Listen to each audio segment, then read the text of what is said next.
Umeå করিম ইফতি উনি হচ্ছেন ticket কিংডমের আমরা যে ট্রেড লাইসেন্সটা সংগ্রহ করে পাইছি তাতে দেখছি যে ওটাতে লেখা আছে উমায়া করিম ইফতি। আমরা যেটা পেয়েছি আর কি সেটার মধ্যে লেখা, কিন্তু টিকিট কিংডম আরিন আক্তারের নামে কিন্তু ট্রেড লাইসেন্সের কথা বলছে। সেটা তারা ভালো বলছে, ওটা আমাদের বিষয় না। রাজ্য গ্রুপের চেয়ারম্যান সাহেবের স্ত্রী, জি তাহলে স্বামীজি স্ত্রীর সাথে যুক্ত না, প্রতারণা, এটা আপনারা কিভাবে নিশ্চিত হবেন?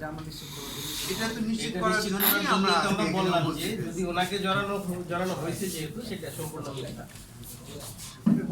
না, আপনারা তো সংবাদ সম্মেলন করেই বললেন, তার মানে তারা যা বলেছে ওটা সঠিক না। সেটাই, ঠিক আছে।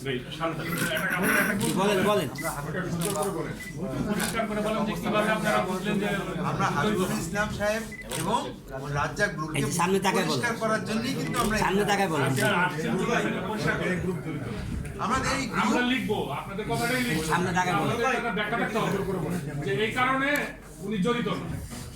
সামনে তাকায় বলেন, সামনে তাকায় বলেন। আমি কিন্তু বললাম যে ওনাদের সম্পর্কটা পারিবারিক হতে পারে। সামনে তাকায় বলেন। পারিবারিক একজন মানুষ, সামনে তাকায় বলেন, জি বলেন। পারিবারিক একজন মানুষ আমি বাসায় কি করি, আমার অফিস থেকে যাওয়ার পরে আমি বাসায় গিয়ে কি করি, আমার ওয়াইফ কি করে, সেটা তো নিশ্চয়ই আমার প্রতিষ্ঠান তার জন্য দায়বদ্ধ না।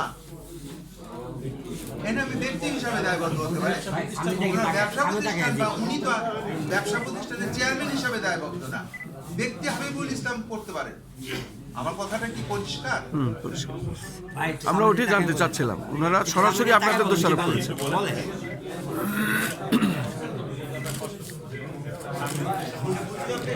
আমরা ধরে নিতে পারি যে তাদের সংবাদ সম্মেলনটা মিথ্যে, বানোয়াট এবং ভিত্তিহীন। ভিত্তি অবশ্যই। রাজ্জাক গ্রুপের সাথে ও রাজ্জাক গ্রুপের সাথে কোনো তাদের ইয়ে নেই। রাজা গ্রুপের সাথে কোনো রকম আচ্ছা আচ্ছা আচ্ছা। তাদেরও ভিডিওগুলো আমাদের ধরা আছে, দেখলে বুঝতে পারবেন তারা কিভাবে বলছে।